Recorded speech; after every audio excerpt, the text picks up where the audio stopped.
안녕하세요. 화해작가 조민경입니다. 가을을 맞이해서 여러분들을 또 만나게 되었는데요. 이번 꼭지에서는 가을에 어떤 작품을 했으면 좋을까 가장 많이 생각한 것이 역시 이제 가을에는 열매를 상징하게 되겠죠. 그래서 작은 하마, 이 작품에서는 열매가 달려 있어요. 그래서 큰 열매는 뭐 감이라든가 밤 여러 가지가 있겠지만 오늘은 잔잔한 열매이고 또 아주 꽃이 화려했던 목베기룡을 갖고 작품을 하게 되었습니다. 그래서 목베기룡은 꽃이 필 때 굉장히 화려하지만 열매를 맺고 나면 이렇게 굉장히 차분한 느낌의 진한 갈색의 열매가 달리게 돼요. 그런데 목베기룡의 특징이 굉장히 선이 아름답죠. 그래서 그 선을 활용해 갖고 오늘 작품을 하게 되었는데요.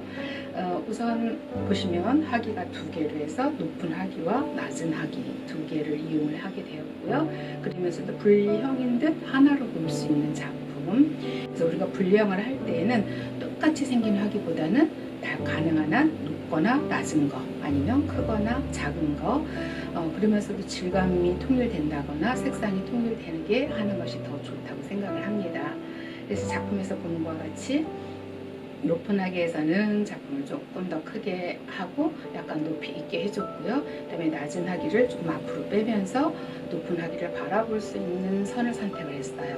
그리고 특히 이렇게 분리형을 할 때에는 우리가 호응이 굉장히 중요해요. 동양꽃꽂이에서는 서로 등짐은 절대 안 되고 서로 어떤 형태를 하든지 간에 서로 마주보는 형태, 이렇게 해서 그걸 우리가 호응이라고 하죠.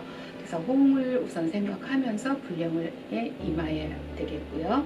그러고 나면은 두 개의 선이 서로 상반되지 않도록 호응을 일단 했으면 그 다음에 구성에 있어서도 서로 꽃이 어우러질 수 있게끔 선택을 해주는데 꽃에서는 많은 걸 사용하지 않았고 역시 가을, 여름에서부터 가을을 느낄 수 있는 백일홍을 갖고 왔어요. 목백일홍 나무에 꽃은 백일홍 꽃을 선택을 했습니다. 그래서 여기 쪽에 있는 백일홍 꽃은 목백일홍이 피었을 때 같은 색깔의 느낌을 좀 연상할 수 있도록 그래서 핫핑크 정도로 선택을 같이 해봤습니다. 그래서 지금은 열매이기 때문에 약간 어두운 색이지만 꽃이 있었을 때는 이와 같은 색깔이었겠죠. 그래서 조금 전에 이 열매가 되기 전에 꽃을 연상할 수 있게끔 이 꽃을 사용하였고요. 그다음에 아랫부분에서는 너무 튀지 않고 이 갈색의 꽃을 받아들일 수 있는 연한 살색이라 그럴까요? 우리가 보통 빛이 색에서 연한 색깔을 선택해 보았습니다. 예, 그 다음에 같이 어우러지는 것으로 역시 이제 여름에서 우리가 지금 가을로 넘어오는 이 상황을 연상할 수 있는 작품 중에 하나예요.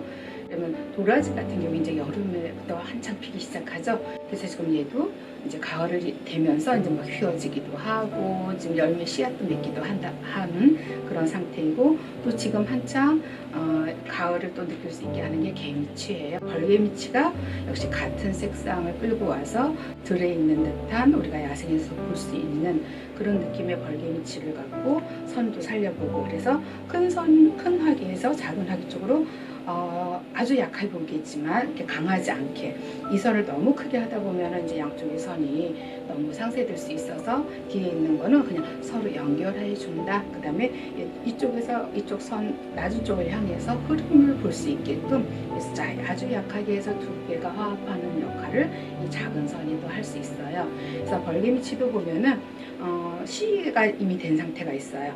이게 이제 약간 갈색으로 되어 있는 씨의 색깔이랑 그 다음에 백일홍의 열매 색상이랑 거의 이제 흡사하고 형태도 약간 동글동글한 형태로 해서 서로 어느 한 부분에서는 통일감이 있어서 서로 융화할 수 있도록 해주는 것이 이 작품에서는 포인트라고 볼 수 있고요. 작품을 하기 전에 우리가 이제 다 구성이 끝나고 나면은 주어진 화기에서 어떻게 구성하느냐가 중요하게 되겠죠. 그래서 지금 선이 방향성이 굉장히 강하고 곡선도 있고 무게감이 있는 선을 선택을 하였는데 일반적으로는 뭐 침봉이라든가 플로럴 폼이라든가 또는 집 이런 걸 갖고 동양꽃꽂이에다가 활용을 하는데, 이제 고전적으로 하자면 우리가 집단을 해서 거기다가 세워서 꽂기도 하지만, 여기서 굉장히 이제 수평적인 선을 살려서 하기 위해서 집단도 사용하지 않았고 지금 얘기한 아무런 그런 거를 사용하지 않았습니다.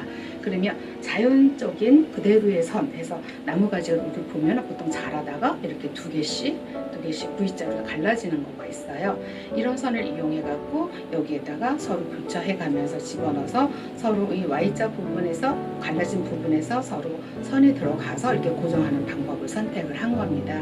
그래서 물론 이제 무조건 되는 것은 아니라 굵기와 이 가지 길이라든가 그 다음에 가지 넓이라든가 이런 거를 모두 종합적으로 활용을 해서 화기 안에다가 이렇게 지름 높이 생각해갖고 지름에서 똑같은 높이를 하는 것이 아니라 이것도 이제 높이에 따라서 조정을 해서 집어넣고 그 다음에 거기다가 선을 고정하는 방법을 선택하였어요. 그래서 여러분들이 나무를 사용할 기회가 있다면 보통 이제 이런 가지들을 모아두었다가 꼭 이런 하기가 아니어도 수방 같은 데도 활용을 할 수 있어요. 그래서 병꽂이에다가는 프로알폼 안 쓰고 그 다음에 고정법 다른 것 사용하지 않으면서 이렇게 자연적인 선만 갖고도 얼마든지 할 수 있기 때문에 친환경적이라고 볼 수도 있고, 이것만 있으면 어떤 학기든지 어떤 나무든지 세울 수가 있어요.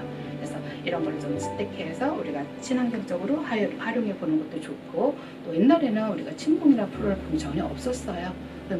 그러면 옛날에는 어떻게 꽂았을까? 동양꽂이를 하면서 그럼 이런 가지에도 충분히 활용할 수 있었지 않았을까? 우리가 지피나 자갈만을 이용하는 것이 아니라 나무의 가지를 활용을 해서 이렇게 고정하는 방법을 이번 작품에서는 특히 이제 그걸 의도적으로 제가 많이 했습니다. 그래서 혹시 이제 이렇게 작품을 들여다보다 보면은 뭐 이렇게 V자로 갈라진 부분이 가지를 많이 들어가 있는 걸 볼 수 있고요. 그래서 어느 위치에 내가 꽂고 싶은 위치, 중심에다가 꽂고 싶으면 중심에다 내가 원하는 이러한 형태를 갖고 구성을 해주면 되는 거고요. 아니면 이렇게 넓은 하기는 한쪽에다가 선을 모아서 하고 싶으면 지금 이 작품처럼 거의 3분의 1 정도, 3분의 2 정도 다 비워놨어요. 비워주고 앞에서 왼 한쪽 부분만을 갖고 선을 표현해 줬거든요. 그렇게 해서 한쪽은 완전히 화기 형태를 그대로 다 빈 공간을 살려주고 한쪽에서 선만 활용해서 동양꽃꽂이가 갖고 있는 선과 여백의 미를 화기 안에서도 활용을 한 거예요. 그래서 일반적으로 전체적으로 선 마주보고 호응하면서 그 다음에 해주고 두 개의 화기를 꽂으면서도 너무 답답하게 꽉 채우는 것이 아니라 이렇게 공간을 시원하게 살려서 화기의 개성까지 돋보이게 해줄 수 있도록 하는 것이 동양꽃꽂이 특징이 아닐까 생각합니다.